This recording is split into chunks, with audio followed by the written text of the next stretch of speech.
축덕과 추갈못이 함께 즐기는 방송 축덕숙덕 110번째 이야기 시작합니다. 반갑습니다. 안녕하십니까. 프랑스 보르도의 황의조 선수가 네. 보르도의 황의조 선수가 원톱으로 자리를 잡으면서 맹활약을 펼치고 있습니다.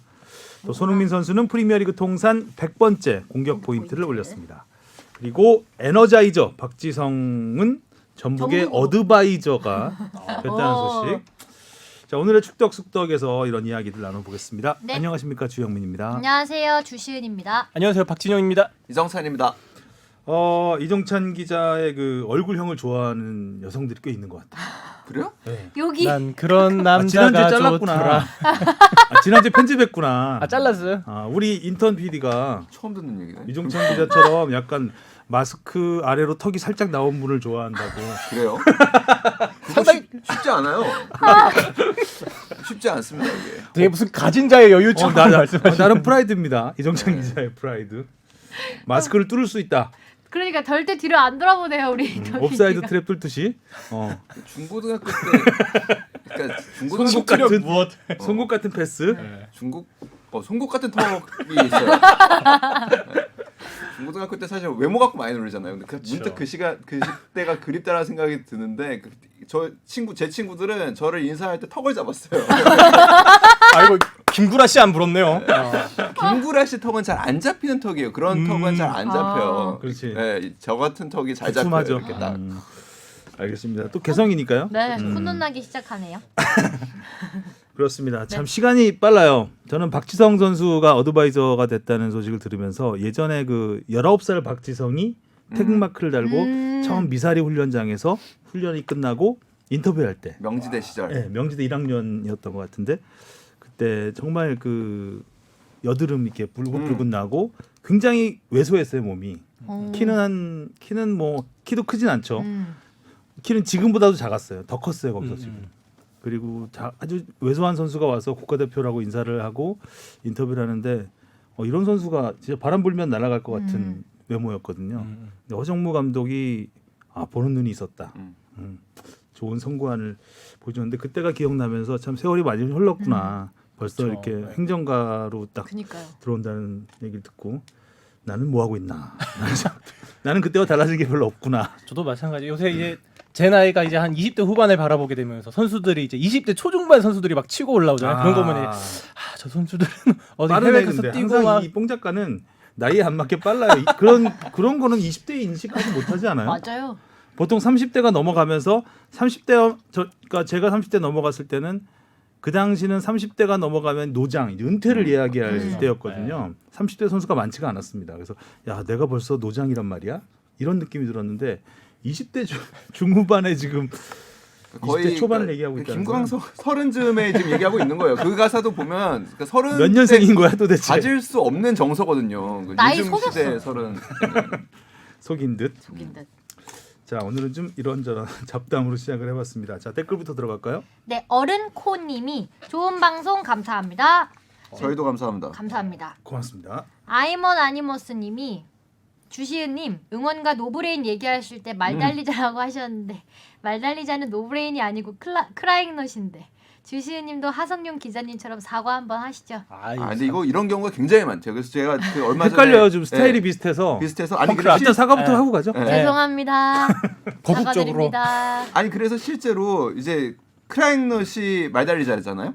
근데 노브레인이 말달리자를 하기도 한대요. 그러니까 워낙 신청이 많이 들어오면서 그래요? 가셔서 그냥 뭐 신청이 들어오면 하기도 하고 그런다고 그러더라고요. 저도 헷갈려서 노브레인은 그럼 뭐가 있지더니 넌 내게 반했어가 반했어. 있다고 하니까 바로 알겠더라고요. 비와 노브레인이 그 박중훈 나왔던 영화 라디오 스타. 라디오스타의 노브레인이죠, 그거는. 네, 거기 이제 비슷해요, 하여간. 네. 매력적인 두 밴드들이죠. 죄송합니다. 캐스발렘 다이쿠님이 붉은 악마 태동과 성장, 정체를 모두 곁에서 지켜본 사람이라 그런지 참 재밌었네요. 처음엔 진짜 말 같지도 않은 클럽 축구 부심이 있었어서 응원가도 야 왜 우리 팀 응원가 갖다 쓰냐? 그거 우리가 원조야 하기도 했었고 한참 덩치가 커졌을 때는 서포터즈 그 이상의 이익단체로 변질될 위기도 있었죠. 돌이켜보면 참 잘 넘겼습니다. 화이트 엔젤스는 컨페드컵 그때 프랑스에게 5대 0으로 질 때 눈치도 없이 일부러 엇박으로 응원가 부르고 그러다가 진심 테러 당할 뻔했었죠. 그게 무슨 뻘짓이었는지. 방송 중 말씀하시는 대로 레드 컴플렉스에 시달리던 인간들이 한창 붉은 악마가 뭐냐 유니폼 바꿔라 분탕질 칠 때 전두환 씨와 박정희 당시에도 붉은 유니폼이었고 심지어 저 두 사람이 붉은색 유니폼 입고 응원하는 사진 링크 걸어놓고 좀 입 다물어라 했더니 글 삭제하고 튀었던 그런 기억도 납니다. 삭튀죠, 붉은- 삭튀. 네. 붉은 악마 홈페이지는 2017년 창립 20주년이었던 그 이후로는 멈춰 있네요. 20주년 기념 앨범은 한 번쯤은 들어보시길. 좋기도 좋고 뭔가 피가 끓습니다. 모두 새해 복 많이 받으세요. 지난주에 제가 이 화이트 엔젤스 관련해서 네. 여기서 지금 케스 발렘 다이쿤님이 소개해주신 노래 소개할 것 같네요. 소개해주신 이거 프랑스 컴패드컵 컴패드컵 프랑스전 제가 예를 들었었는데 네. 제가 편집을 했어요 지난주에. 왜냐하면 그 화이트 엔젤스가 이제 아무래도 종교와 관련된 그 응원단이었기 때문에 아무래도 한쪽 종교를 좀 폄하할 수 있는 것 같아서 뺐는데 제가 하고 싶은 말씀을 해주셔서 아주 감사하게 생각합니다. 또 감사합니다. 혼자 직관러님이 서포터의 탄생이란 책을 보면 우리나라 K리그 서포터의 역사가 잘 나와 있습니다. 명쾌한 설명 감사해요. 서포터의 탄생이라는 책이 있었군요. 혹시 봤어요? 이 책은 못 봤습니다. 근데 보고 싶다는 생각은 들더라고요. 저도 왜냐면 이 시기에 한창 서포터 활동을 했었어서 어떻게 썼을지 늘 궁금하긴 하네요. 저도 못 봤습니다. 이 책은 아직. 다음 다음이요? 댓글. 띠용띠님이 선수들 입장하는 순서가 정해져 있나요? 라고 글을 남기셨는데 답글로 샤방가이님이 아니요 플레이어 에스코트에 참여하는 어린이 손을 잡고 나오면 됩니다. 지금은 코로나 상황 때문에 플레이어 에스코트와 같은 식전 행사는 안 하죠? 반은 맞고 반은 틀린 댓글의 대댓글. 그러니까 이 순서가 아주 없는 건 아닙니다. 일단은 첫 번째로 등장하는 순서는 주장이어야 하고요. 두 번째로 등장하는 순서는 그 선수는 골키퍼여야 합니다. 이거는 정해져 그래요? 있습니다. 그리고 그랬던 것 같아요 늘. 그리고 골키퍼가 주장인 경우에는 당연히 주장으로서 제일 먼저 나오고 그 뒤는 정해져 있지 않습니다. 근데 이게 아무래도 잉글랜드에서 이렇게 하다 보니까 많이 좀 이렇게 전파가 된 것 같아요. 근데 잉글랜드 같은 경우에는 특정 경기가 있을 때 불과 얼마 전까지만 해도 친선 경기 같은 경우에는 선발로 출전하는 선수들이 1번부터 11번까지의 등번호로 달고 나가게 됩니다. 들고 나올 수 없죠. 네, 들고. 달고. 그 선수 에스코트 키즈들을 들고 여튼간에 그렇게 해서 그 순서가 들번호. 규정에 정해져 있지는 않지만 그래서 그걸 안 지키면 안 된다라는 건 아니지만 관례적으로 첫 번째로 등장하는 선수는 주장, 두 번째는 골키퍼. 예. 자, 지그리 진주 FC님이 지금까지들은 축구 오디오 방송 중에 축덕숙덕만 한 것이 없더라. 고맙더라. 다른 거 많이 안 들어보셨나 봐요. 고맙더라. 감사할 뿐이네요. 네. 이승훈 씨가요. 안녕하세요. 서포터즈 관련 문의드렸던 이승훈입니다. 취재하느라 고생하신 주영민 하성룡 기자님께 감사드립니다. 덕분에 응원과 작사를 서포터즈가 직접 한다는 걸 알게 됐고 붉은 악마를 탄생시킨 서포터즈들의 능력에 다시 한번 놀라게 됐습니다. 그리고 정확히 어떤 팀인지는 기억나지 않지만 2011년 동일본 지진 때 일본 지진 따위에 지지마라는 응원 걸개를 서포터즈가 걸었던 걸 인상 깊게 봤던 것도 떠올리게 됐네요. 아무튼 이번 기회를 통해 한국 축구를 위해 언제나 응원해주시는 서포터즈들에게도 박수를 보냅니다. 그리고 추가 질문으로 붉은 악마 하면 가장 먼저 떠올리는 대한민국 인데요. 자동이네. 잘 맞아 아주. 매크로 같았어요. 이 구호가 약속이라도 한 듯. 처음 자꾸 맞춰봤는데 꽁트를 짜오려고 그래. 안 짰어요. 이 구호가 부천 SK에서 유래되었다는 걸 얼추 봤던 기억이 있는데 확실한 건지 문의드립니다. 추운 날씨에 건강 조심하시고 언제나 축덕숙덕의 서포터즈가 되겠습니다. 그러니까 부천 SK 이거 여기서 왔다는 거죠? 음절이 안 맞죠 일단. 안 부천 맞는데 SK는. 부천 SK도 안 되고. 제가 알기로는 수원 삼성에서 저도 수원 삼성으로 알고 있어요. 본 걸로 알고 있고요. 그러니까 재미있어요. 사실은 이제 그 음절로 보면 전 세계적으로는 3음절이 응원이나 4음절 응원을 할 경우에는 정박으로 응원을 보통 많이 합니다. 음. 딱딱딱 뭐 이든지 아, 딱딱딱딱 이렇게 정박 응원을 많이 하는데 우리가 엇박 응원을 하죠. 그러니까 대가 길고 한민국이 한민국? 짧죠. 그거 은근 제일 처음에 나왔을 때 못하는 사람 꽤 있었어요. 꽤 특히 있죠. 박지부. 맞아. 못 박지들. 맞히는 네. 사람. 저희 어머니가 그걸 정말 못하셨거든요. 어머니 디스 네. 아우 이런- 2000년 때 고생. 네. 혼나려고. 그렇습니다. 그래서 아무튼 제가 알기로는 수원 삼성 그러니까 당시에 이제 대부분의 이제 붉은 악마는 뭐 지난주 방송에서 많이 나왔지만 각 서포터 연합에서 사실상 출발하기 때문에 구단에서 잘 나가던 것들을 많이 갖고 왔죠. 또 좋은 거는 하여간 2002년 월드컵을 계기로 이 응원 문화가 정말 그렇죠. 세계적인 문화가 됐어요. 꽃을 피웠다. 자, 다음 댓글은 여기까지 하겠고요. 네. 축덕다방에 주문하신 라떼 나왔습니다. 오늘 인트로 음악만 듣고는 오늘 라떼가 뭔지 잘 모르겠죠. 약간 뽕작가 날탕으로 만든 느낌. 찾는다고 고생했습니다, 나를. 고생을 퀴즈죠. 했다는데요. 고생하고 맞춰보는 결과는 재미. 날탕이었다는 느낌. 걸렸나? 네, 수원이 챔피언전에 나가겠다는 소식 들으셨고요. 이때가 2008년입니다. 2008년에 있었던 일인데 일단 어떤 주문이었는지 네. 읽어주시죠. 원팀 리더십 책 보유자님이 보내주셨는데요. 라떼는 마리아로 K리그 역대 만호골 에피소드를 추천합니다. 연맹이 K리그 만호골을 앞두고 이를 기념하기 위해서 대대적인 이벤트와 홍보도 열심히 준비했으나 그 만호골을 김태형 선수가 기록한 자책골 때문에 분위기를 띄우면 연맹과 언론이 갑분싸됐던 기억이 있는데요. 지금 생각해도 조금 우픈 것 같아요. 이거 에피소드를 한번 다뤄주세요. 아주 좋은 라떼 주문이었던 것 같아요. 저도 뭐 얼핏 기억은 나는데 사실 좀 흐지부지된 면이 있습니다. 흐지부지 되죠 정말. 됐어요. 말 그대로 그래서 흐지부지. 만호골 하다가 어떻게 됐지? 누가 네. 넣었지? 만호골인데. 약간 뭐 이거 누가 당첨됐지? 뭐 이런 케이스가 있어서 다시 찾아보니까 만호골 기록은 많지 않습니다. 많지 않은데 짧지만 좀 재미있는 내용이어서 네.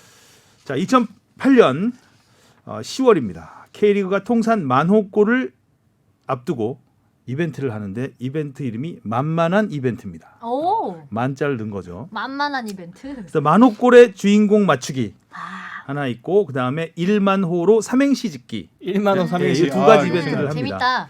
경품은 당시 삼성 하우젠 K리그였거든요. 네. 그래서 하우젠 하우젠? 버블 드럼 세탁기. 오, 노브레인에 드럼을 드리는 건 아니고요. 그다음에 하우젠 아삭 칸칸칸 김치 냉장고. 아우 탐난다. 지금은 이제 이런 제품이 없으니까 광고는 아닙니다. 지금 저희 뭐 광고비 받고 제가 이러는 거 절대 아니 아니에요. 아니요 절대 아니에요. 광고 아닌. 네. 출범 후 26년 만에 나온 만호골. 이 대기록은 행사를 시작한 지 한 달 뒤인 11월 9일 부산과 울산 경기에서 나왔습니다. 그런데 문제는 자책골이었습니다. 전반 17분 울산의 크로스가 흐르자 이걸 걷어내려다가 부산의 김태형 선수가 자기 골문에 꽂은 겁니다. 오 마이 갓. 우리가 아는 2002년 월드컵 4강 신화의 주역 김태형 선수가 아니고요. 네. 부상 투. 젊은 부산의 수비수 김태형 선수였습니다. 자, 김태형 선수는 프로 통산 6년 동안 단 한 골도 넣지 못했던 선수입니다. 이 선수가 골을 넣으리라고 만호골을 넣으리라고 누가 예상을 했겠습니까? 와 대박이다. K리그에서 이게 당황스러운 거죠. 이거를 축하를 해야 되느냐 과연 김태형 선수한테 만호골은 축하 꽃다발을 줘야 만호골인데. 되느냐 자책골을 넣은 선수한테 축하해. 난감한 상황이 된 겁니다. 어쨌든 이 만호골의 주인공 부산의 김태형을 맞춘 사람이 있었습니다. 이거 어떻게 맞췄을까요? 정말 진짜요? 네. 있었는데 이분이 K리그에서 뛰는 모든 선수의 이름을 하나하나 적어서 다 응모를 했다. 아, 이거 하나 걸린 거죠. 그래서 결국 두둥둥둥 드럼 세탁기를 받게 되죠. 그리고 1만호 삼행시에 이걸로 이제 상을 네. 받으신 분은 박주환 씨라는 분인데 자 삼행시 운을 띄워주시죠. 1. 1분 1초 눈을 뗄 수 없는 곳. 만. 만원 관중 뜨거운 함성 소리 화끈한 골잔치. 코. 호주머니 걱정하지 마시고 자녀 친구 연인과 함께 축구장으로 놀러 오세요. 오, 이거 되게 했는데- 캠페인처럼 지으네요. 표 같은 느낌. 이분이 김치 냉장고를 받으신 거죠. 그런데 참 재미있는 게 뭐냐면 이 김치 냉장고 부상이 걸렸었잖아요. 만호골이 터진 지 그 자책골이 터진 지 3분 뒤에 다른 경기장에서 그렇죠. 서울의 김치우 선수가 아, 기가 막힌 프리킥으로 네. 11,5골을 넣었어요. 아 만약 김치우 선수가 11,5골을 넣었으면 김치냉장고. 광고 효과 제대로 노릴 뻔했네. 골도 정말 환상적인 프리킥이었고 이름도 김치우.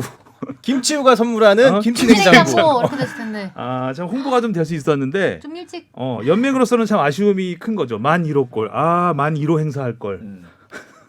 라고 생각했을 수도 있을 것 같아서 막노골에 그래도 만회골이 자책골이었기 때문에 이런 좀 재미있는 또 하나의 야사?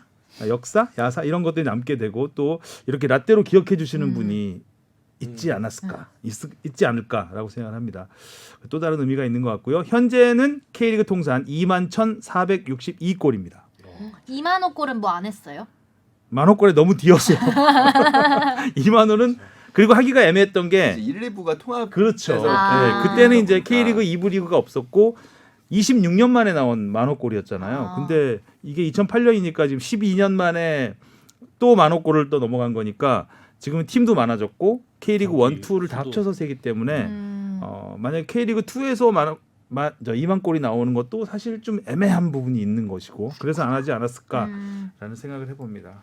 재밌었습니다. 이거 네. 찾아보면서 이 김태형을 맞춰. 저도 처음에 김태형 봤을 때 그 배트맨.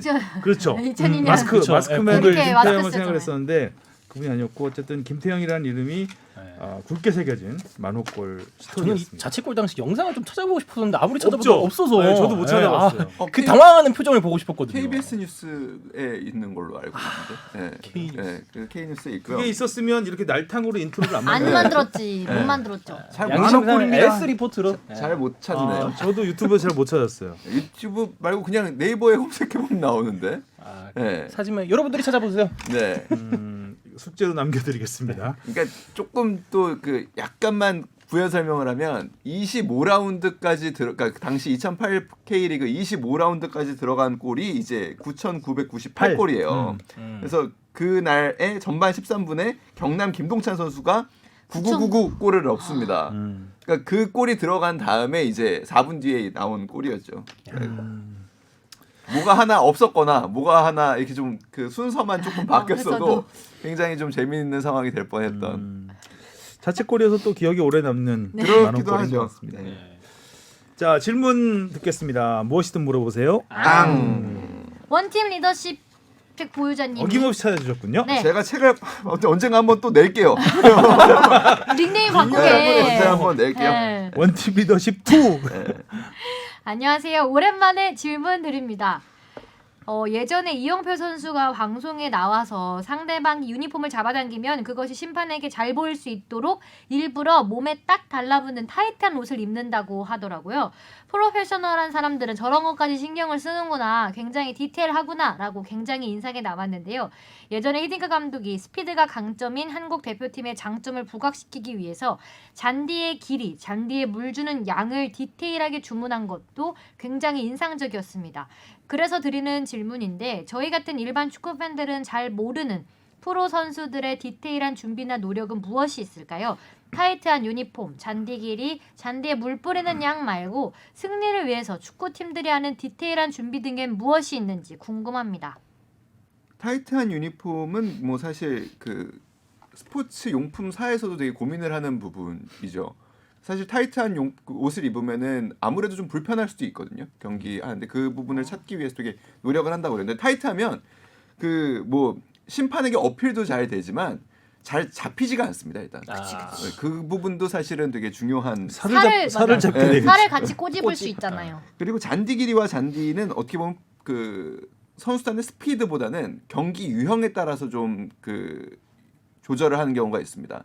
짧은 패스를 많이 하는 팀들이 잔디를 짧게 자르고 그다음에 물을 많이 뿌리죠. 그러니까 공이 잘 미끄러지게. 그렇죠. 롱볼을 하는 팀들일수록 잔디를 조금 더 길게 두고 물을 조금 덜 뿌리기도 합니다. 근데 아무튼 경기의 속도와 재미를 높이기 위해서는 사실은 좀 잔디를 짧게 자르고 물을 많이 뿌리는 게 조금 더 좋긴 합니다. 히딩크 감독이 예전에 2002년 월드컵 때 이 잔디에 물 뿌리는 거에 굉장히 신경을 많이 썼죠. 오, 신기하다. 우리나라 같은 경우에는 그리고 그 토양에 좀 차이가 있어서 유럽 같은 경우에는 굉장히 땅이 무르죠. 그렇기 때문에 기본적으로 토양이 습기를 굉장히 많이 갖고 있습니다. 그러니까 우리나라처럼 우리나라에서 사실 무릎으로 그 슬라이딩하는 세리머니 하는 선수들 그렇게 많지 않잖아요. 그렇죠. 없죠. 아니, 거의 외국의 보통 기찻길 없는데. 만드는. 그러니까 손흥민 선수가 이렇게 많이 하는 그 무릎 슬라이딩 무릎으로 하다가 부상당한 선수도 있었어요. 네, 예전에. 그게 그런 의미입니다. 그러니까 그 불투있어 땅 찍어갖고 맞아, 자빠지고 맞아. 그때 그랬잖아요. 그랬죠. 펑 뛰죠. 이렇게 네. 그리고 그 태클 같은 거 우리나라에서 잘못하면은 잔디가 그대로 이렇게 맞아, 일어나는 일어나. 경우도 네. 있습니다. 맞아요. 그래서 딱딱하죠 좀. 네, 우리가 땅이 굉장히 토양이 좀 딱딱한 예전에 제 기억에 포항에 샤샤라는 선수가 한 번 또 왔었는데 그 K리그 데뷔골 넣고 덤블링 세리머니 하다가 무릎 나가가지고 한번 바로 교체된 적이 있었습니다. 그래서 그런 거는 이제 각 팀마다 사실 좀 이런 거에 민감하게 조정을 하는 팀들도 있고 구단에 따라서 경기장의 길이가 사실 그 범주가 정해져 있지 어떤 몇 미터로 딱 그렇죠. 정해져 있지 네. 않거든요. 그렇죠. 그래서 그 부분을 조율하기도 합니다. 상대에 따라서 라인을 약간씩 라인을 좀 수정할 수가 있어요. 할 수 있습니다. 근데 그게 뭐 요즘 예를 들어서 95에서 100m 사이 이러면은 네네네네. 100으로 할 수도 있고 95로 할 수도 있는 거잖아요. 그러니까 그래서 사실 선수들이 요즘에는 근데 그렇게들까지는 안 하는데 그래서 사실 경기장마다 일단은 길이가 조금씩 좀 다르고요. 그래서 선수들이 몸 풀 때 보면은 몇 스텝에 가는지 정도를 사실 선수들이 경기장에 좀 외우는 편이죠. 내가 여기에 있다면 골대까지의 거리는 어느 정도일 것이다라고 자연스럽게 알 수 있도록 그런 것들도 조금 있고요. 요즘은 과학이 발전해서 과학과 관련된 것들이 많아요. 선수들 이렇게 자기 관리하는 부분에서 예를 들면 손흥민 선수는 잠자는 시간을 굉장히 일정하게 유지하면서 많이 가져가려고 노력을 하는 많이 편이죠. 자죠. 그래서 보통은 9시, 10시 정도에 자서 다음날 아침 8시까지 잔다고 보통은 하니까 굉장히 많이 자는 거고 달리는 루틴 같은 것도 딱 정해서 그래서 경기 다음날에는 손흥민 선수 같은 경우에는 그 박스 투 박스라고 하죠. 그러니까 중앙선을 두고 이쪽 박스에서 이쪽 박스까지 본인이 초시계를 갖고 다니면서 자기가 정한 속도로 딱 달려서 그 루틴을 정리한다고 해요. 뭐 그런 것도 있고 뭐 요즘에는 또 먹는 것들도 엄청 다들 많이 신경 쓰죠. 그래서 프리미어리그 일부 구단에서는 선수들 먹는 걸 통제하는 구단도 있습니다. 그러니까 일부러 본인들이 아예 직접 재배를 해서 유기농으로 우와. 선수들 식단을 관리하는 경우도 있고 뭐 재활 그렇습니다. 다음 질문이요. 네, 가끔 축구 뉴스 보면 너무 신기한 게 있는데요. 기사들을 보면 저런 거 어떻게 찾았지? 저게 기록으로 남아있나 싶은 기록들이 기사로 나오는 경우가 간혹 있습니다. 예를 들면 작년 11월 A매치 카타르전에서 황희찬 선수가 16초 만에 득점을 했는데 이 기록이 한국 대표팀 최단 기록이라고 하더라고요. 보통 축구는 기록을 초 단위까지는 잘 안 하는 걸로 알고 있거든요. 초 단위로 한다고 하더라도 지금까지 한국 대표팀이 A매치를 한 게 얼만데 그런 걸 바로 찾을 수 있나 싶더라고요. 대표팀 기록이 축협에 데이터베이스화 되어 있어서 그래서 기자들은 1980년대 이후 A매치 뭐 이런 식으로 상세 조건을 검색하면 다 검색이 되는 건가요? 그리고 국내가 아닌 프리미어리그 같은 경우도 손흥민이 4골 넣었던 맨유전 이후에 각종 기록들이 기사에서 언급이 되더라고요. 프리미어리그 해트트릭은 아시아인으로서 카가와 신지 이후 2번째이고 4골은 아시아인 최초이다. 이건 어떻게 아는 건가요? 이것도 상세 검색에 아시아인 최초 3골, 4골 이렇게 상세 검색 조건을 넣어서 알아보는 기자님들만의 사이트가 있는 건가요? 궁금합니다. 아무래도 이 질문 원팀 리더십 보유자님이 주신 거구나. 네. 왠지 나는 그 어린 학생이 하는 질문 같은 느낌이 들었습니다. 이거는 일근이가 그래서 그런 거. 이거 굉장히 아. 재밌어요. 이건 뭐냐면 이게 그 카타르전이잖아요. 저희 SBS 중계했잖아요. 그날 제가 야근이었어요. 야근이었는데 딱 16초 만에 골이 들어갔잖아요. 골 들어가자마자 축구협회에서 연락이 옵니다. 문자가 옵니다. 네. 띠링. 제가 야근인 걸 알고 있었기 한국 축구 때문에. 역대 최단 네. 최단 시간 골. 그게 전에 저한테 연락 온 게 이 기자님 그 SBS에서 중계하셨으니까 이거 혹시 몇 초인지 확인되나요? 라고 연락이 왔어요. 축구협회에서. 축구협회에서 네, 몇 협회에서. 초에 했냐고. 예, 홍보팀장이 전화가 옵니다. 다시 돌려봐야지 그러면. 네, 그래서 제가 바로 그날 야근 편집자가 남일 그 편집 기자였는데 남일 선배한테 연락을 합니다. 협회에서 연락 왔습니다. 이거 그 선배가 하시는 게 공식 기록이 됩니다. 역할했네. 기록을 만지는 사람들이 여기 공식 있었네요. 기록이 됩니다. 정확하게 해주세요. 했더니 야 이거 부담스러운데. 야 부담스러워. 그리고 야 16초 까지 30프레임. 그리고 심지어 이 경기 부담스러운데. 직후에 저희가 나이트라인 뉴스에서 이 리포트를 다뤄야 되기 때문에 야 리포트도 해야 지금 편집해야 되는데 지금 그걸 어떻게 선배 일단 프레임 수까지 한번 재주세요. 그래서 나왔던 게 그렇게 해서 나온 게 16초입니다. 맞아, 그때 너무 골을 빨리 넣어서 그 좌상단의 맞아. 그 시간대도 안 나왔던 것 같아요. 네, 진짜로. 그래서 뭔지도 몰랐던. 저희가 측정한 그 사실은 제일 정확하게 얘기하면은 우리 SBS 남일 편집 기자가 사실 측정한 16초 그리고 그 지분이 있었네요. 정확하게는 15초의 프레임 수까지 계산을 해서 드렸었는데 그렇게까지는 하지 않았고 그리고 또 하나는 축구협회 홈페이지에 보면 기록실이라는 네. 곳이 있습니다. 그래서 기록실에 보면은 역대 A매치 최단 시간이 2018년 8월 1일 당시에는 그를 기점으로 정리가 돼 있었던 자료가 있어서 그래서 여기 이렇게 왔었어요. 이걸로 난리인데 중계 시간이 지금 올라가기 전이라 다들 초를 모르는 것 같아요. 믿을 건 SBS 뿐이라고 그 당시에 이제 신뢰의 네, SBS. 네, 그래서 왔습니다. 그래서 저희가 최단이라는 거를 확인을 해드렸던 좀 경우입니다. 약 올릴 수 있었네. 그럼 네. 상황은 뭐 전반 그럴까요? 끝나고 알려드릴게요. 뭐 네. 이랬을 때. 네, 그래서 좀만 기다려 보세요. 정확하게는 휘슬 불리는 순간부터 골라인 통과까지 15초 20프레임이었습니다. 당시 저희가 쟀을 때. 네, 그래서 진짜 빨리 넣긴 했다. 그런 일이 있었고 뭐 이렇게 이런 거를 찾는 사이트는 없고 연맹과 저도 기록을 굉장히 좀 찾는 거 좋아하는 편인데 이런 분들이 연맹과 협회에 독보적인 분들이 한 분씩 계십니다. 그러니까 축구협회에는 지금 심판실장하고 계시는 송기룡 실장이 그렇죠. 어마어마한 그 기억력과 이런 기록에 대한 그분은 매니아. 축구뿐만 아니라 그러니까 7, 80년대 한국 스포츠 전체 올림픽 돌아다니는 백과사전. 네, 그렇죠. 복싱, 뭐 유도 이런 거 있잖아요. 당시 뭐 그 국가대표를 체급별로 다 기억할 정도로 와. 굉장히 많은. 그걸 따로 기록한 게 아니라 그냥 머릿속에 네. 있는. 아니 그러니까 그래서 이분은 그거를 그러니까 축구협회에 계시면서 이런 기록들을 찾아서 그 정리하시는데 굉장히 큰 열정을 바치셨어요. 그래서 뭐 최근에 지난번 라떼 때도 라떼가 아니었나요? 그 줄문 때도 나왔었는데 뭐 센츄리 클럽 추가 가입하고 뭐 이런 것들을 주도하시는 그렇죠. 지금 협회에서 역할을 하고 그리고 뭐 계시고. 70년대 뭐 선수 잘 연락 안 되는 선수 요즘 네. 뭐 해요? 그럼 어디 당구장에 뭐 이런 그렇죠, 약간 그렇죠, 그런 그렇죠, 소소한 그렇죠. 정보들. 그래서 뭐 예를 들면 아시안컵 우리가 1회, 2회 우승팀이잖아요. 그러니까 당시에 뭐 됐던 뭐 트로피가 어디에 어느 수장고 같은 데에 묻혀 있대더라. 그럼 그런 거 발굴하시고 발굴까지. 예. 그리고 예전에 이제 축구계 인디애나 존스 그런 그러게요. 분이시죠. 그러니까 그런 역할을 하고 계시고 프로축구 연맹에는 또 한상우 팀장이 또 그런 기록에 굉장히 열정을 갖고 스토리를 만드는데 이정찬 기자가 애쓰고 많이 있습니다. 소개하네요. 남일 편집자부터 해서. 네. 네. 이 그런 등장인물들이 분들이 새로웠어요. 제가 참고로 잠깐 말씀을 드리면 사실 이 기록이라는 게 정확하게 데이터베이스화 된 게 얼마 안 됐죠. 사실은 뭐 2010년 이후라고 봐야 되지 않을까 싶은데 거의 2002년 월드컵이 계기가 되긴 했죠. 물론 그 전에는 이제 기록이 정확성보다는 통일성이었습니다. 이제 딱 가면 현장에 가면 이제 기자들이 있잖아요. 현장에 있는 기자들이 통일을 합니다. 그렇죠. 그렇죠. 이건 전반 5분으로 하자. 5분 6분 애매한 이 정확판서 안 나오던 막 90년대 막 이럴 때는 예를 들어 정확판 시계가 죽었다. 그러면은 기자들이 시계 딱 보고 이건 7분으로 하자. 그러면 7분이 되는 거고. 그러니까 이건 홍보팀에서 정리 한번 해줘. 그리고 저 프리킥 저 27m로 하자. 27m로 내는 겁니다.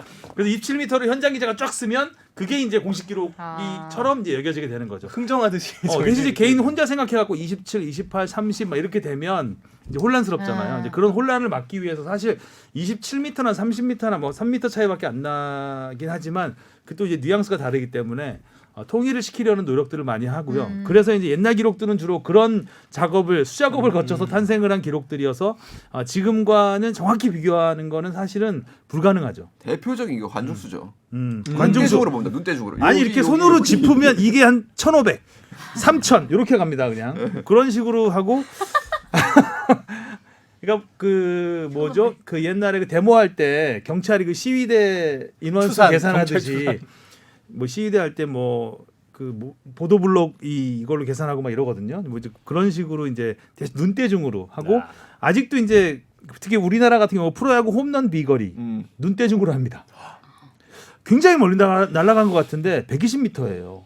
근데 별로 안 날아간 것 같은데 118m예요. 2m 차이밖에 안 나진 않는데 막 그런 식으로 나오는 게 많아요. 근데 이제 그것도 이제 그 볼 트랙터라고 이제, 해가지고 이제 메이저리 같은 트래킹을 경우는 하죠. 그 컴퓨터로 다 쏘면- 계산을 합니다. 네.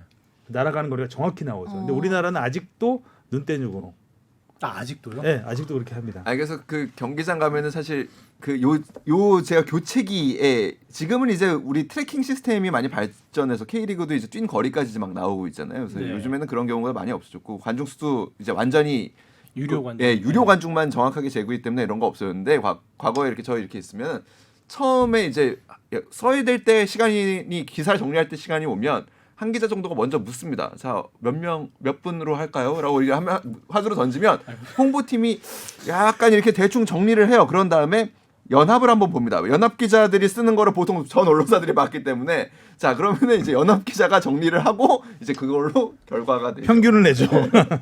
그리고 참 또 여기 뒷부분에 질문하신 거 뭐 프리미어리그 해트트릭 뭐 아시아인으로서는 카가와 이후 두 번째 4골 뭐 이런 것들은 저희들은 우리가 그 기록을 찾아볼 수는 없어요. 그렇죠. 네. 없고요. 주로 이제 공신력 있는 외국 언론사를 따라 쓰죠. 그러니까 저희가 제일 많이 쓰는 게 이제 BBC 쪽에서 이런 통계들을 굉장히 많이 기사들을 보시면 통계만 따로 정리를 해놓습니다. 맨 밑에. 예. 통계만 딱 정리를 해놓으면 거기서 이제 이런 굉장히 디테일한 그 통계들이 많이 있습니다. 그 중에서 이제 저희가 좀 받아 쓰는 거고요. 저희가 직접 찾아보는 건 아닙니다. 저희는 눈대중. 다음은 김신영 씨가 보내주신 건데요. K리그 이적설에 궁금한 사항이 있어서 메일 보냅니다. 유럽 축구를 보면 이적설이나 가십말을 가지고도 기사가 되고 이슈가 돼서 한국에서도 많은 관심을 받으며 즐길 거리가 되는데 K리그는 이적설에 대한 기사가 거의 안 나고 오피셜이 떠야만 기사가 나더군요. K리그 팬들이 최근 이적설을 듣는 경로를 보면 유료 팟캐스트나 유튜브 등을 통해 듣고 즐길 수밖에 없더라고요. 거기서 나오는 이야기들만 기사화되고 팬 유입도 늘고 즐길 거리가 늘 것 같은데 K리그만 특이하게 이러는 건지 알고 싶습니다. 뭐 이거 뭐 어떻게 해야 말씀드릴까요? 일단 첫 번째는 뭐 기사 많이 나오죠. 우리도 가십 이적설 뭐 많이 나온다. 수원 FC도 많이 가고. 네, 뭐 단독 해가지고 요즘에 뭐 그 오후 시간대 보면은 단독이 수도 없이 나오고 있습니다. 기사. 이번에 박지성 씨라고 박지성 어드바이저 같은 경우에도 먼저 막 기사가 막 났었죠. 스포츠 서울에서 먼저 썼죠. 네. 뭐 이런 경우들이 많습니다. 근데 다만 외국처럼 이렇게 정리를 하고 그러지는 그렇죠. 않는 이유는 제가 보기에는 몇 가지 이유가 있는데 첫 번째는 우리나라 이적 시장이 그렇게 활발하지 않습니다. 그러니까 그리고 뭐 최근에 이제 유럽 시장을 보면 유럽도 많이 겨울 이적 시장이 많이 얼어붙긴 했지만 유럽 같은 경우에는 데드라인이 되잖아요. 데드라인이 되면은 주요 선수들의 이적할 수 있는 포인트에 중계차를 대놓고 시시각각으로 기자들이 리포팅을 할 정도로 국민적인 관심이 그렇게 큽니다. 근데 우리는 사실 K리그 이적에 관해서 그렇게 국민적인 관심이 크지는 않지요. 그러니까 가장 첫 모르는 번째는 선수도 많고요. 네, 첫 번째는 니즈와 그러니까 결국에는 공급 부분에서 벌어지는 문제인 것 같고 두 번째는 K리그 이적설은 사실 언제든지 이 가십이라는 거는 언제든지 엉클어질 수 있기 때문에 사실 그 엉클어지는 경우가 더 많죠. 네. 네. 그러니까 신뢰도를 중시하는 언론사일수록 오피셜에 의존할 수밖에 없는. 맞습니다. 예. 그래서 BBC 같은 경우를 보면 BBC에는 가십을 따로 다룹니다. 네. 아. 기사로 안 쓰고요. 가십을 모아서 그 가십 정리하죠. 그 그냥. 가십 예. 기사를 보면 여러 개가 있습니다. 여러 개가 한 있으면 줄씩 이렇게 그거를 자기들이 기사로 쓴 게 아니라 이런 내용을 보려면 이 사이트로 가라. 여기는 이렇게 예, 보도했다. 예. 여기는 이렇게 보도했다. 그런 정도로만 짤막짤막하게 다루고 사실 이제 이적설이라는 게 얼마 전에도 제가 그 김민재 급물살 때 한번 제가 물살 뭐 하셨죠, 거기? 역물살을 한번 날린 적 있잖아요. 그런 것처럼 가야 가는 거예요. 이적이라는 거는. 그래서 이적설은 틀리는 경우가 저는 더 많다고 봅니다. 그리고 너무 이런 거 뭐- 이적설을 즐겨하지 않으셨으면 근데 않으셨으면 근데 좋겠어요. 재밌긴 팬들은 하잖아요. 제일 궁금하죠. 그러니까 팬 팬들은 입장에서는. 우리 팀에 누가 오나. 근데 그걸 안 오나. 이용하니까 네, 그렇죠. 언론이 그게 또 저는 굉장히 그런 부분에서 이적설은 저도 가급적 안 다루거든요. 뭐 아무리 손흥민이라고 해도 그래서 지난번에 한번 저희가 손흥민의 레알 마드리드 이적설 지단도 관심 있다라는 기사가 있었습니다. 연초에. 그래서 그때는 제가 그 기사를 다뤘는데 어떻게 다뤘냐면 뭐 지단도 관심 있고 이렇게 뭐 스페인 언론이 보도했다 이렇게 쓰지 않고 이 기사를 어떻게 볼 것이냐 어떤 시각으로 시청자들은 바라봐야 되느냐로 썼습니다. 그래서 현재 계약이 진행 중이고 현실적으로는 토트넘 잔류가 훨씬 유력하고 이렇게 연초부터 손흥민에 대한 이적설이 나오는 거는 이적 시장이 열리자마자 가장 가치 있는 선수를 손흥민으로 꼽기 때문에 네, 이게 이슈가 될 것 같아서 다루는 거지 이것이 뭐 꼭 레알 마드리드 간다는 그런 내용은 아니다. 그러니까 그만큼 손흥민의 위상이 높아진 정도로 보시면 된다라는 게 이제 그 글의 주제였습니다. 전 그런 보도가 가장 그 저희가 할 수 있고 타협점을 잘 찾은 절충점을 잘 찾은 기사라 생각해요. 그러니까 저희 그 스포츠뿐만 아니라 편집회의에서 늘 나오는 얘기 중에 하나가 오늘 인터넷에서 가장 핫한 아이템, 오늘 제일 사람들이 관심이 많은 아이템인데 우리 메인 뉴스에 다룰 수 없는 것들이 되게 많습니다. 이거를 그럼 어떻게 할 거냐. 근데 사람들은 여기에 관심이 있는데 우리는 안 쓴다? 그럼 이걸 어떻게 다룰 것이냐라는 고민이 되긴 하는데 이적설은 사실 그런 경우에 있습니다. 그러니까 그런 위치에 있습니다. 우리가 여기에 참전을 하면 플레이어가 됩니다. 그러니까 놀아나는 거죠. 네. 예. 그래서 그런 부분은 조금은 어떻게 보면은 속보를 중시하는 매체들에게 넘겨주고 좀 더 정확한 결과가 나왔을 때 어떻게 해석을 해야 네, 되느냐를 해석을 알려주는 하는데 게 저희의 역할이지 않나? 네, 라는 맞습니다. 생각.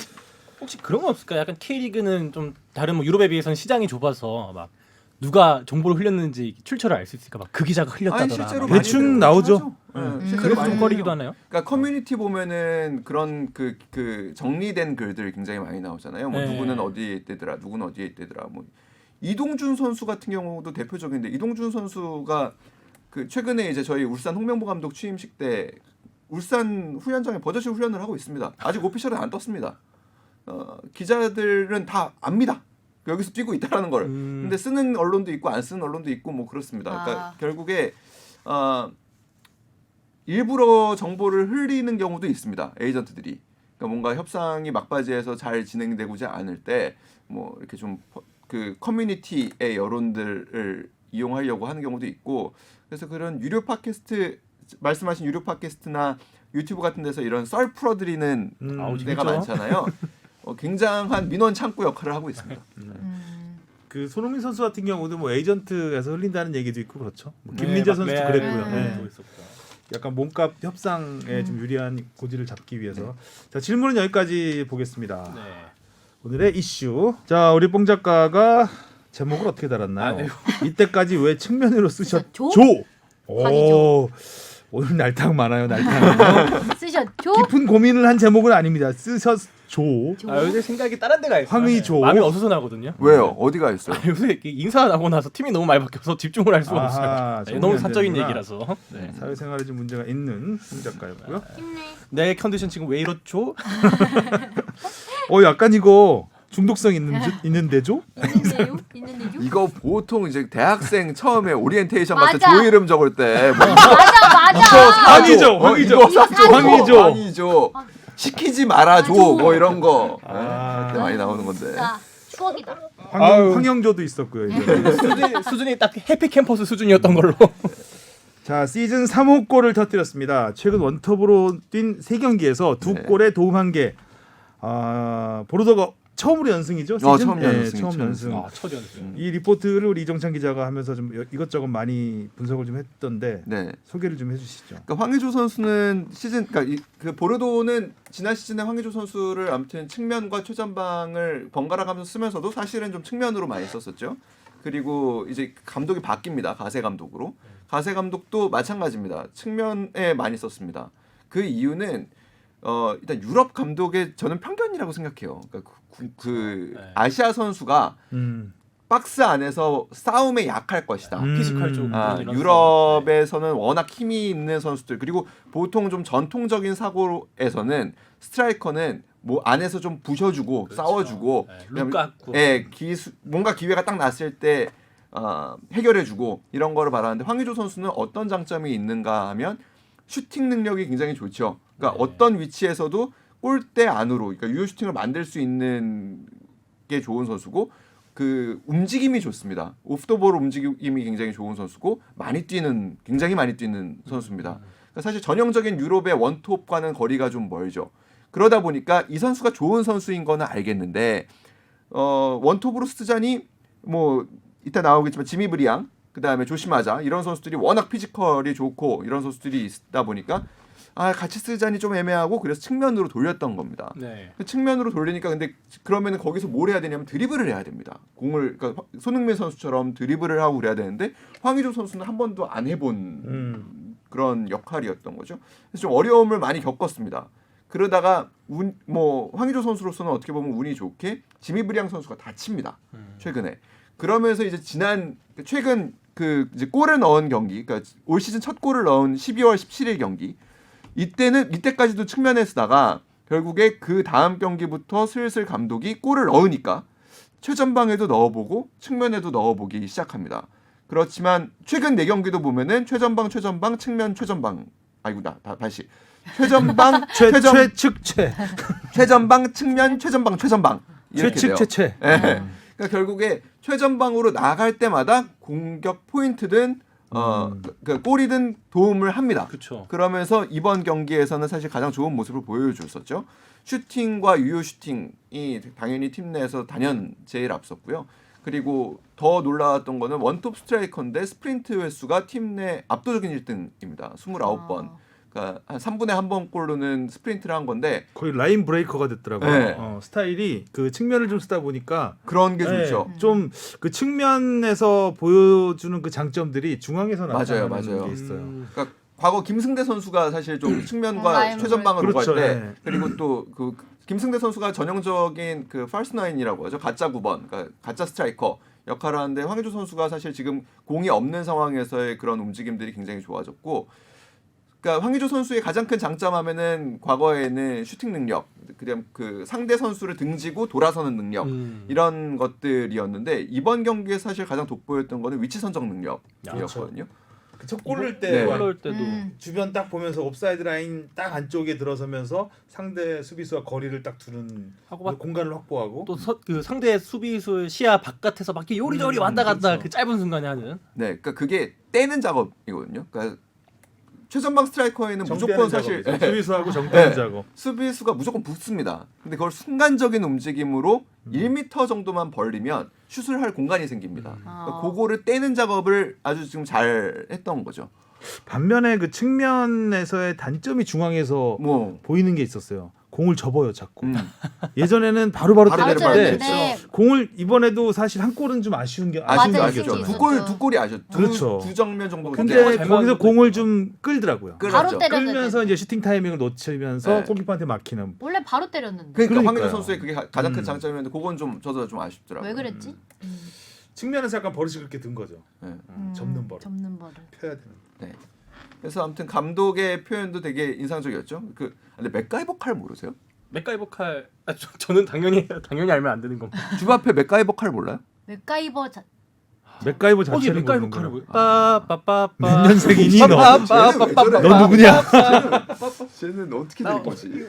이 사람들은 지금 맛이 간 것 같은. 아니 제가 많이 올드한가 봐요. 진짜 여기서 세상 많이 느끼네. 근데 아니 맥가이버 그때 노래방 들어오긴 했어요, 가도 칼도. 노래방 가도 옛사랑 이문세 옛사랑 이런 거 근데 이거- 부르잖아요. 이거요? 이거 외국 드라마. 붉은 노을 이런 거. 도와줘요 맥가이버 네, 이런 거 맥가이버, 아니었나요? 네. 그죠? 야, 내가 태어나기도 전에 끝난다는 말 너가 어떻게 알아? TV 덕후라서 옛날에. 그러니까 가세 감독이 황의조 선수에 대한 평가를 하면서 그런 표현을 했어요. 그러니까 스위스 네, 군용 칼이다. 그러니까 그렇게 이야기한 이유는 뭐냐면 최전방에서도 잘하고 그 맥가이버 칼이라고 우리가 흔히 알고 있는 그 스위스 군용 칼은 16종 다용도의 상징이잖아요. 그거 그렇죠. 하나만 갖고 있으면은 어떠한 상황에서도 드라이버도 되고 예, 가위도 예. 되고 예. 뭐 보니까 원툴이 아닌. 그러니까 사실 멀티 능력을 와인도 높게 따고 평가하는. 뭐 그렇죠. 못도 받고 그러네. 네. 만능이네요, 만능. 만능. 예, 예. 그래서 그런 용도로 쓴 표현이죠. 엄청 비싸요. 좋은 거는 스위스 칼. 네. 아 그래요? 네. 막상 사놓고 쓸 일 없는 거 아니에요? 최저 22,950원. 그거는 이제 좀 최단 용도를 되고 정말 용도 많은 거는 두께가 정말 뭐 한 20cm 가까이 되는 것도 있고, 그러니까 그 등반가들. 이거 하나 있으면 생존에 큰 지장이 없는. 그렇죠. 그래서 황의조 선수를 그런 극찬을 받은 거죠. 근데 지금 아무튼 프랑스 언론들의 평가가 많이 지금 나오고 있는데, 그러니까 그 보르도에서 원톱으로서 충분히 자리매김을 했다. 그리고 조심하자나 지미 브리앙보다 나은 모습을 보여주고 있다라는 평가. 지난주 우리가 마자와 가세 가지고 좀 아까도 말장난했었는데 지금 마자를 넘어섰습니다. 황의조가. 역시 맞아야 된다라고 제가 다시 한번 저도 뭐 아직 뭐 이번 요 근래 잘하고 있고 이번에 그 한 경기에 대한 평가 그러니까 뭐 다용도칼 같다는 평가로 너무 또 뻥튀기를 할 수는 없지만 막 옛날에 이제 황의조 선수 생각해 보면은 막 안 좋은 별명도 있었잖아요. 막 오히려 이제 다재다능하다는 이런 얘기까지 들으니까 참 또 신기합니다. 네. 계속해서 발전하는 모습은 확실히 보여주는 것 같아요. 프랑스에서도 적응을 조금씩 네. 잘 하고 있는 것 같고 좀 어려움을 딛고 다시 살아나는 모습이 아주 보기 좋고 저희 축덕수덕에서도 오랜만에 원톱을 이야기를 그러네요. 테마를 장식을 이제 했습니다. 자꾸 또 골을 넣으시니까 경기 중계를 이제 라이브로 보고 싶어졌어요. 네. 그럼 봐요. 경기력도 좀 이번 주 나아졌어요. 9시네요. 일단 솔직히. 이번에 시청하기 딱 좋은 시간. 네. 좀 맛이 변해가고 있습니다. 이번 주 일요일 9시네. 끝나도 11시예요. 볼 수 있는. 본방사수. 자, 그 다음에 또 손흥민 선수 이야기 빠질 수 없습니다. 우리 또 뽕작가가 제목을 네. 이젠 런던 사람도 인정할 토트넘 레전드. 뭐야? 이거 안 읽어주시면 안 돼요? 몇 이거 년도 진짜 그냥- 제목 몇 년도 제목이죠 이거? 이거 안 읽어주시면 안 돼요? 이거 이건 그냥 재미도 없고 런던 뭐야? 사람도 인정할 토트넘 레전드. 아니 그리고 이거 시기도 안 맞아요. 안 맞아요, 이거는. 네, 이거 한 나왔어도 뭐 진작에 나왔어요. 한 3년 전에 나와야 될 얼굴 좀 제목 보여줘. 아닌가요? 얼굴 엄청 빨개. 런던 사람도 원래 안 읽으셨잖아요. 왜 요새 이렇게 자꾸 읽? 아, 너무 재밌네요 웃겨요. 읽으니까. 아니 성의 있게 썼는데 왜 이거 아니, 조이죠. 예. 그럼요. 이슈 예. 포커스하고 딱 썼는데. 이제 런던 사람들. 자, 손흥민 선수도 참 2경기 연속 골대. 좀 좀 네. 많이 아쉬움이 있지만 그래도 네. 도움을 추가하면서 프리미어리그 100호 공격 포인트를 달성했는데 우리 그 뽕작가가 잘한 게 하나 있네. TMI인데 TMI 아닙니다 이거. 프리미어리그 통산 공격 포인트 순위 토트넘 토트넘 내에서 내에서. 예, 예. 조금 약하군요. 저는 보고 프리미어리그 통산 공격 포인트에서 너무 많겠죠. 7인 줄 알았어요. 근데 알고 아, 보니 그럴 토트넘 수가 내에서 거예요. 죄송합니다. 제가 그 크리스티안 에릭센 이런 선수들이 나와서 왜 이렇게 다 내가 아는 사람들만 이렇게 눈에 익은 사람들만 순위에 있지 했었는데 토트넘 토트넘이었군요. 뭐 참고로 알려드리면 해리 케인이 1위 184개, 그다음에 2위가 테디 셰링엄, 레전드죠. 3위 로비킨. 저 로비킨. 로비킨 때부터 봤습니다. 네. 이때 이제 이영표 선수가 그쵸. 이 즈음에 들어갔기 베르바트 때문에 프랑. 크리스티안 에릭센보다는 아직 13개가 부족하군요. 손흥민 선수가. 저메인 데포, 데런 앤더튼 그리고 손흥민 선수가. 뭐 이 추세면은 해리케인 2위까지는 무난하게 가지 않을까 내년쯤에. 그렇죠. 아마 나- 2위까지. 다른 선수들이 지금 일단은 뭐 에릭센이 돌아올 수도 있겠지만 아무튼 다른 선수들은 지금 토트넘에 남아 있지 않는 선수들이기 때문에 뭐 시간 문제겠죠. 근데 손흥민 선수는 골대는 좀 너무 아쉬웠어요. 그건 아쉬웠어요. 정말 센스 있게 잘 찾는데요. 참 그러니까 지난번 그 경기에서 슈팅이 골대 반대편 포스트를 맞는 장면은 사실 좀 빗맞기도 했어서 뭐 들어갔으면 더 좋았겠지만 아무튼 뭐 그럴 수도 있다고 생각하는데 이번에는 조금 좀 더 아쉽죠. 그 이런 찬스에서 손흥민 선수가 잘 놓치는 법이 없는데 그러게요. 예, 놓쳐서 조금 더 아쉬웠던 것 같아요. 너무 쉬워서 놓쳤나? 어려운 것만 넣잖아요. 아까 대체로. 너무 너무 쉬운 그쵸. 찬스는 너무 아니지 쉬운 건 않았나요? 아니지. 예, 예. 골대랑 근데 거리가 좀 손흥민 있긴 선수가 있었으니까. 넣은 그 골들 다른 그렇죠. 골들에 그렇죠. 비하면은 쉬운. 비교적 예, 예, 난이도가 낮은 슈팅이었는데 아쉬워요. 조금. 좀 아쉽죠. 음.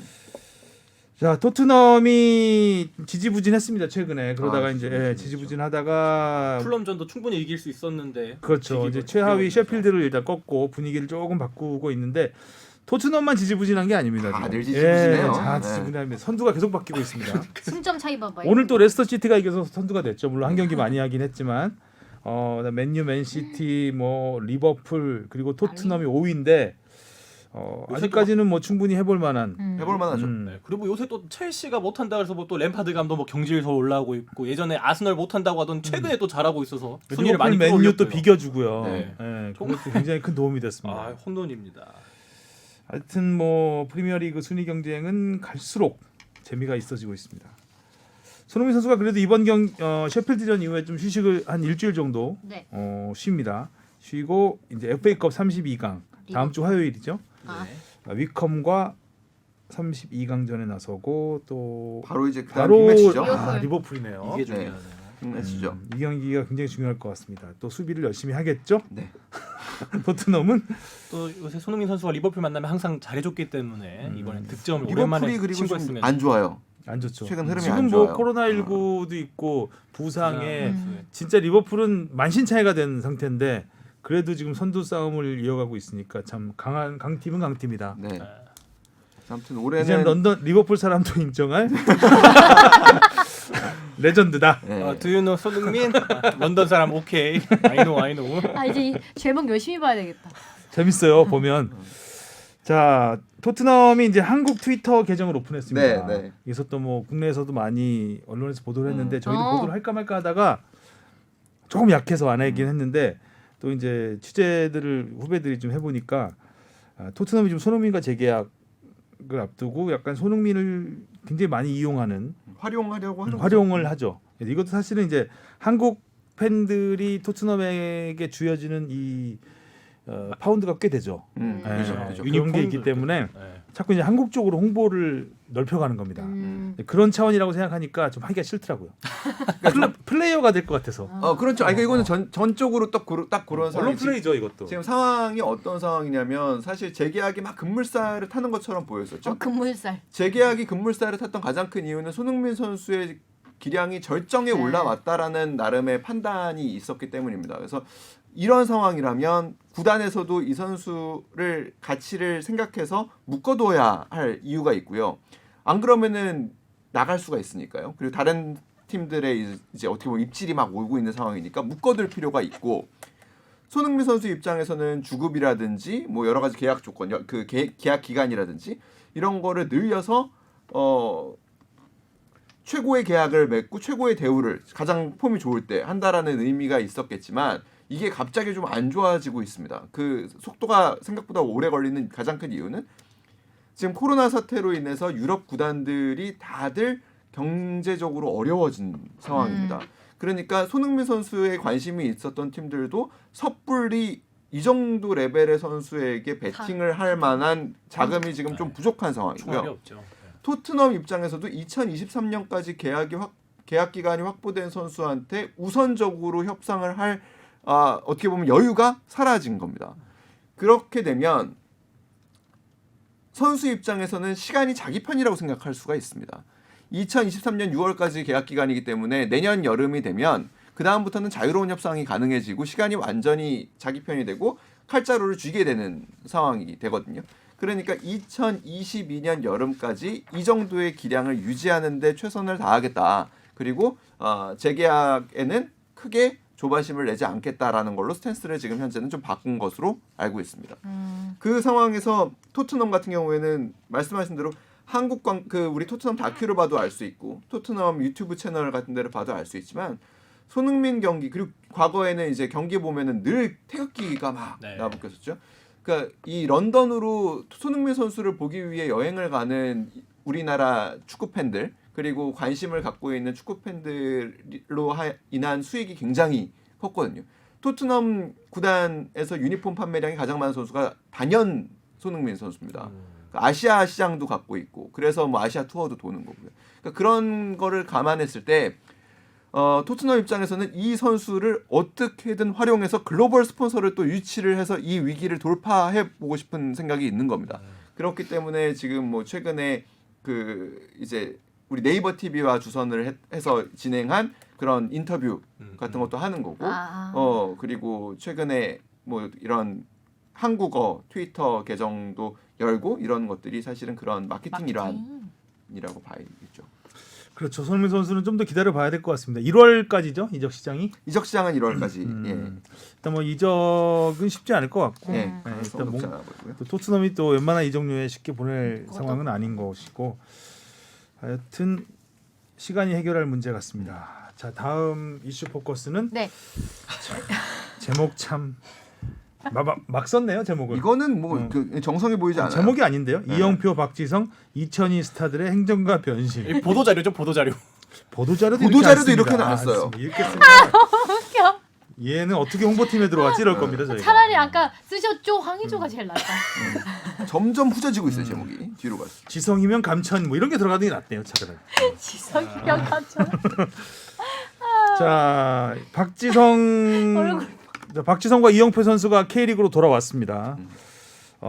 이영표가 먼저 이제 강원 FC 대표이사, 역대 최연소 사장. 얘의 자극을 받은 박지성은 어드바이저. 최연소 어드바이저라는 이 직책이 있었는지 몰랐습니다. 만들어낸 것 같아요 이번에. 버드와이저는 알아도 어드바이저는 제가 좀 그러니까 사실 우리가 어드바이저라고 하면은 제일 많이 쓰는 표현은 고문입니다. 네. 고문. 그렇죠. 고문 그런 역할이겠죠. 근데 이제 우리 사회에서 근데 또 고문은 퇴역하신 분들이 그러니까 사실상 좀 어르신. 그러니까 이름만 걸어놓는 그런 예. 느낌이에요. 예. 그러니까 실질적인 역할을 하지 않고 그냥 참고할 때 고짜잖아요. 네네. 근데 좀 그러니까 뭔가 실무에서 멀어진 네, 느낌이 일단 들어서 느낌이 그런지 들어서 예. 그런 거라고 생각해요. 그래서 좀 어드바이저라는 약간 젊은 느낌을 또 강조하려고 한 것 같기도 하고요. 그러니까 전략 기획실장 이런 거 하면 또 이천수 떠오르고 이러니까 네. 근데 사실은 그런 그 비슷하지 않을까 예, 싶어요. 직책이 예. 가장 비슷하죠. 뭔가 팀의 그 팀 뭐 경기력뿐만 아니라 경기 외적인 부분까지 어떤 전략에 그 관여를 할 수 있는 그래서 이제 전북에서도 뭐 홍보를 이렇게 하는 것 같고요. 또 기자회견까지 하는 것 같고. 근데 좀 저는 뭐 지켜봐야겠지만 롤을 분명하게 정해주는 게 낫다라는 생각이 들어요. 그러니까 그 박지성 이제 어드바이저가 그 행정에 첫 발을 뗀 게 아닙니다. 사실 그 전에 대한축구협회에서도 유소년 본부장을 맡았었죠. 뭐 짧게 했죠. 네, 짧게 했죠. 그러면서 뭐 아무튼 뭐 미하일 지금 현재 기술위원장을 모셔오기도 했었고, 근데 그때도 마찬가지거든요. 그러니까 뭔가 롤이 명확하지 않다 보니까 애매해지는 부분이 좀 있어요. 그래서 그런 부분이 뭐 앞으로 정립을 해 나가겠지만 구단에 이미 다른 사람들이 다 하고 있는 일들이긴 하거든요. 그래서 좀 롤이 명확해지면 조금 더 낫지 않을까라는 생각. 명확할 거라고 저는 봐요. 그러지 않으면 박지성 선수가 올 리가 이유가 없고 없겠죠. 예. 뭔가 자기가 여기서 역할을 할 수 있다라고 생각하니까 음. 받아들였겠죠. 그리고 또 이제 코로나도 약간 연관이 있지 않을까 싶습니다. 외국에 자주 못 나가고 또 맨체스터 유나이티드 홍보대사잖아요 지금. 엠바서더. 그런 역할을 전혀 못 하고 있고 국내에서밖에 지금 활동할 수 없는 상황이기 때문에 국내에서 할 수 있는 역할을 뭐 고민하다가 전북과 뭔가가 이해관계가 맞지 않았을까라는 생각이 듭니다. 내일 기자회견이죠? 네, 예. 내일 기자회견에서 좀 더 자세하게 알아볼 수 있겠지만, 근데 예. 그런 부분은 있을 거예요. 그러니까 이영표 대표가 생각하는 거는 MLS식 그 프런트를 생각을 하고 지금 강원에 있는 거라고 생각을 해요. 거기는 그 MLS는 메이저리그에 아무래도 영향을 많이 받다 보니까 프런트가 굉장히 차지하는 비중이 굉장히 높습니다. 그 뭐 구단 뭐 운영을 하는 부분에 있어서 사실 메이저리그 사커는 구단의 힘이 약하잖아요. 메이저리그 사커 사무국이 굉장히 세고 그러니까 그런 경영, 그러니까 전문 경영인으로서의 뭔가를 생각을 많이 할 텐데 사실 유럽 전통적인 시장에서 보면은 팀은 1군 팀 감독을 사실 또 의 역할과 위주로 돌아가는 경우도 사실 굉장히 또 많습니다. 점점 역할이 그 구분되고 있는 추세이기는 하지만요. 그래서 그런 부분에서 이영표 대표의 행보 그리고 박지성 어드바이저의 행보는 K리그에는 분명히 주목할 만한 요소이기는 하겠지만 한계도 많을 거라고 저는 조금 내심 아직 첫 발을 뗀 상황에서 좀 초를 치는 건 아닌가 걱정스럽기도 하지만 좀 한계도 많지 않을까라는 생각도 좀 들고 본인들이 그 한계를 어떻게 극복하느냐가 사실 진짜 이분들의 능력이 드러나는 시점일 거라고 생각합니다. 그렇습니다. 이영표 대표이사 된 다음에 그 공격적으로 좀 영입 트레이드도 좀 하고 큰 있고 손이에요. 김대원 선수가 간 거는 의외이고 좀 놀라웠습니다. 네, 대구의 마스코트. 예, 대구의 조광래 대표이사가 예전에 안양일지 감독 시절에 그렇죠. 예, 강원 사제지간이었기 때문에 반면에 이제 대구는 손실이 좀 크겠죠. 크죠. 그러네요. 근데 또 이근호 선수를 또 영입했더라고요. 맞아요. 재밌어요. 또 재밌네. 그리고 또 자기 그 조광래 감독이 대표팀 시절에 굉장히 아꼈던 이용래 선수가 이제 또 태국에서 돌아왔고 뭐 이런 대구도 되게 제가 보기에는 박기동 좀, 선수도 갔고 흥미롭긴 합니다. 포항이 1588 다 떠나고 다 떠났죠. 신진호 선수가 돌아온 게 아, 눈에 띄고 팔라시오스 남지 않았나요? 네, 팔라시. 팔라시오스 남았네. 158 나갔습니다. 158. 158 하나 남았네요. 8 하나 남았습니다. 이번에 또 화제가 되는 게 수원 FC가 엄청나게 공격적인 용이 거의 뭐 수원 FC 이 정도면은 우승 경쟁하려고 하는 것 같아요. 거의. 영입한 선수들로만 베스트 11을 짤 수 있을 정도의 그렇죠. 네. 김승 영입을 했습니다. 제일 돋보이는 선수는 아무래도 그냥 이영재 무릴로 전북에서 아무튼 좋은 모습을 그래도 보여줬다고 봐야 될 것 같고 수원 FC가 이영재 선수 같은 경우에는 그래도 국가대표에도 승선, 벤투호에도 승선한 선수기 때문에 뭐 충분히 그 능력을 발휘할 수 있겠죠. 그 안병준 선수 K리그 2 득점왕의 네. 안병준 선수가 오늘 어디로 갔죠? 안병준 선수는 이제 원래 부산으로 갔죠. 부산. 강원으로 갈 가능성이 굉장히 높았었는데 강원에서 근데 뭐 메디컬 예, 테스트에서 예, 안 예, 됐다고 예. 하고 오늘 기사 보니까 아까 오전에 부산 보니까 단독이 뜨- 부산으로 예. 갔다는 소식. 또 2부 리그로 갔습니다. 1부 리그로 올려놓고 올리는 재미가 쏠쏠한 것 같아요. 킹메이커죠. 그 맛을 못 버리고 다시 2부 리그로. 안병준 선수 1부 리그에서 좀 어떤 활약을 할지 그건 굉장히 궁금했고 기대가 컸는데 예. 조금 아쉽습니다. 저도 좀 아무튼 뭐 아직 오피셜이 뜨진 않은 것 같은데. 아 그래요? 예, 일단 기사만 네. 봐서 네. 안병준 선수를 원하는 팀들이 좀 있다고 해요. 아직은 설 수준일 수도 있고 틀릴 수도 있습니다. 사과하겠습니다. 틀리면. 네. 다음 주에. 자 오늘 이야기는 여기까지 하면 될 것 같습니다. 오늘 인턴 PD는 최다희 씨였고요. 네. 편집 잘 해주실 거라고 믿고 있습니다. 선배 약간 지금 이거 그거 같았어요. 그 배철수 음악 캠프 마지막에 보면은 뭐 PD는 누구, 광고 듣겠습니다. PD는 누구, 작가의 뭐 그거 맞아, 딱 다 느낌이었어요. 해주잖아요. 알겠습니다.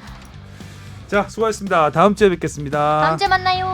네, 반갑습니다. 다시 만나요.